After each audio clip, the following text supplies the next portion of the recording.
مثل الذين حملوا التوراة ثم لم يحملوها كمثل الحمار يحمل أسفارا بئس مثل القوم الذين كذبوا بآيات الله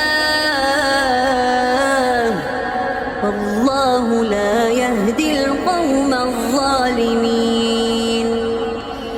قل يا